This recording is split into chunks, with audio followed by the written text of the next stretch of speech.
Yo, what's going on, guys? It's your boy. Welcome back to another video. Today we're going to be talking about A Quiet Place Day 1. I finally got around to seeing it. I really enjoyed it. We're going to go ahead and give you guys a full review of this. Modern movie review.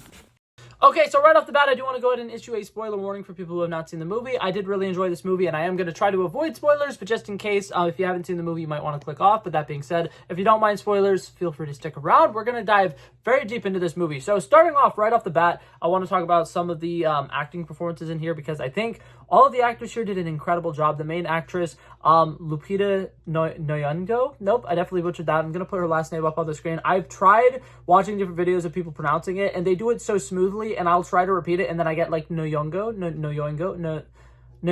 Nope, no idea. But either way, her acting performances in here is absolutely incredible. Her ability to showcase so much emotions is fantastic. The way that she's able to be very kind and compassionate, but you can tell she's weak and she's very brindle because her character is dying of cancer. And the fact that there's so many moments of her just being like very motherly is very sweet. And I like the fact that whenever Joseph Quinn's character later on in the movie is having panic attacks, she's the one who's there to like kind of like put a hand on his heart and just kind of like be like, everything's gonna be okay, don't worry, everything's gonna be fine. And I really loved the entire character dynamic with her, which I'll dive into a little bit more later. And then while we're on the topic of acting, Joseph Quinn in this movie is absolutely fantastic. This is everything I know about Joseph Quinn and I love about Joseph Quinn is he has incredible chemistry with everybody he works with. He does such a great job of showcasing a different range of emotions. And in this movie, he does a really good job of, you know, being whimsical and fun and being able to like bring a shining of, you know, like bright lights to this very dark, disappointing world because they realize the world is ending. And he's like, you know what? We can still have a little bit of fun. He does a little card trick. He makes Lupita's character feel very like loved and like he helps her feel alive for the first time in a while. And I thought that was really beautiful. And overall, I really enjoyed this movie. So I'm going to make a comparison here, which a lot of people are probably going to be like, Blake, I disagree with you. What the hell are you talking about? This movie to me kind of felt a lot like a live-action Pixar movie. And the reason I'm going to say this is it does something that Pixar does incredibly well, where they have a very straightforward plot.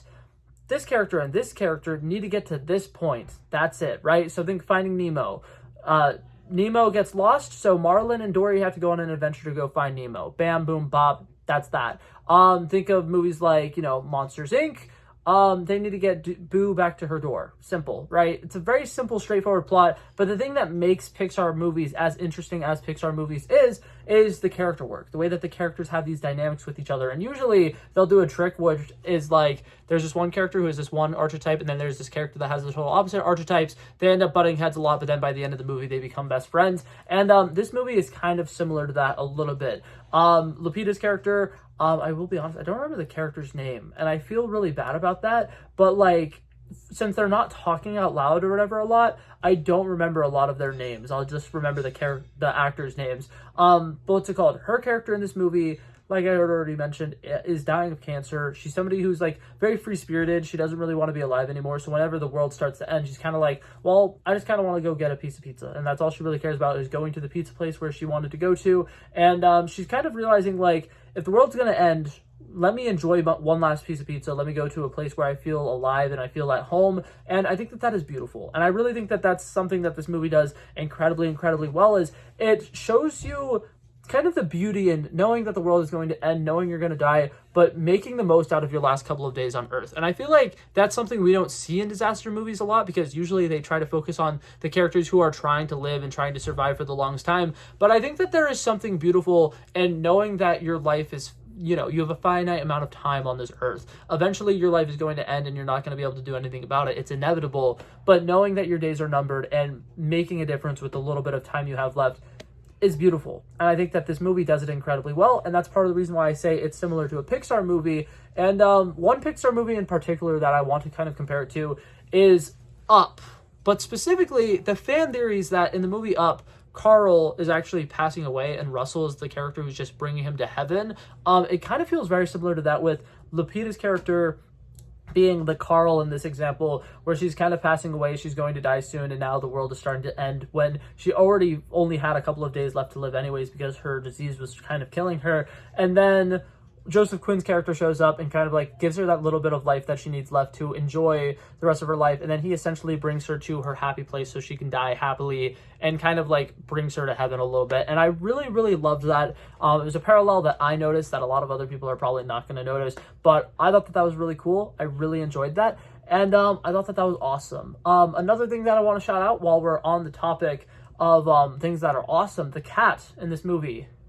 Fantastic. There are so many sequences with the cat where I'm like, there's no way they were able to train a cat to do this. Like, the cat does a lot of really interesting things. They have a lot of really cool shots with the cat, which I think is something that's fantastic. Is like, there'll be a lot of really cinematic shots of him like sneaking around and going to a bunch of different places and kind of like going into alleyways and jumping up into places where he shouldn't be going onto. And there's just a lot to be fun.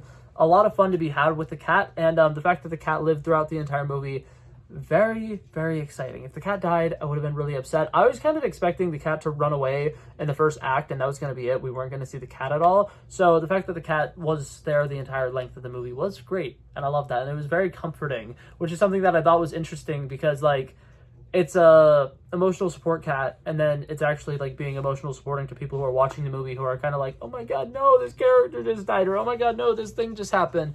But yeah, overall, I really loved that, and I think that this movie just did such a great job being a kind of a celebration of life. Even in the darkest of times, in the darkest of days, there is beauty and humanity, and this movie showcases that really well. I feel like Joseph Quinn and Lupita Nyong'o, nope, I'm getting there. I'm gonna pronounce it right correctly at some point. But I think that their chemistry is absolutely fantastic. They have a lot of really great heart-to-heart moments where they're talking about their past and kind of like how they got into the situation that they're in, why they're both in New York, and why they're both kind of alone right now. And it's so heartwarming, and it's such like a beautiful thing to see like two people connecting as the world is ending. And I just think that it's great. And the fact that, you know, before Lupita's character passes away at the end of the movie, she like passes on a couple of things to Joseph Quinn's character, and Joseph Quinn, you know, got to do as much as he could to make her happy. I love the fact that there's like a sequence where he goes out of his way and risks his life to find a pharmacy place where he can find the medicines and everything that she needs to be okay. And he goes on this little journey and like risks his life so that she can feel okay. Because like a lot of people don't realize is like, while they're going through these experiences and they're all terrified and they're freaking out or whatever, she's literally dying. And she's still trying to be strong and be brave for the other people around her. And it's just so nice seeing somebody who will go those lengths to be polite to somebody and to be caring for other people, especially because Lupita's character has been so caring to literally everybody. And I loved it. I thought this movie was great. I thought that as far as like it being a horror movie, I think that that's probably what's throwing a lot of people off. Every bad review I've seen for it has talked about how the movie's not scary, and I feel like that's the thing, is this movie I don't think was trying to be scary. And I think because they put A Quiet Place on it, a lot of people are like, oh, it's the horror franchise, oh my god, it's the horror franchise. But I think that this one is a lot more of like an action adventure. It feels like just a stereotypical like disaster movie. And I feel like if it was advertised as a disaster movie, people probably would enjoy it a lot more. And I know me personally, I had a really good time with it. There's a lot of great visuals in it. There's a lot of really good sound design. The music selection, the final scene is awesome. And I absolutely love that. And like I said, there's just so many great heart-to-heart moments. And it has one of my favorite tropes at the end of the movie, which is someone writes a letter for another character, and then the character reads it once they're finally, you know, safe and sound, and then it's the other person's voice actually reading the letter out loud, and it's so heartbreaking. I love it. It's so good. This movie, definitely up there with some of the most, I'm not going to say depressing, but like definitely up there with the movies this year that have made me cry, and I think that that's great. But yeah, overall, I had a really good time with this movie. I know a lot of people probably didn't enjoy it as much as I did, but that being said, I had a good time with it. So I'm going to give this movie a solid 87 out of 100. I think that it was a very solid movie. I think that they did a really good job of showcasing different outlooks on what to do if the world is ending. Like, you don't have to just go with the flow. You can go and, you know, go on an adventure to go find a piece of pizza and just enjoy your last couple of days on Earth. And I think that's beautiful. And yeah, overall, really enjoyed this movie. Thank you guys so much for coming by and checking out this video. I love and appreciate you guys so much for watching it. If you've also seen the movie and you have some different opinions, feel free to leave them down below. I love having conversations about these things. But that's it for me. I'm going to go ahead and head out now. Peace out. Bow. Bow. Bow. Back at it again, but that's a relevant flow. So smooth, they calling me Mr. Elegant. Like an elephant, I got a long nose. Like a president, I've got a few hoes. Swift with a stutter, I'm smooth like butter. Don't see it coming when I slip undercover. Like a big dog, but I don't bite. I'm still a big broad, I'd win that fight. Come match you and I knock out your lights.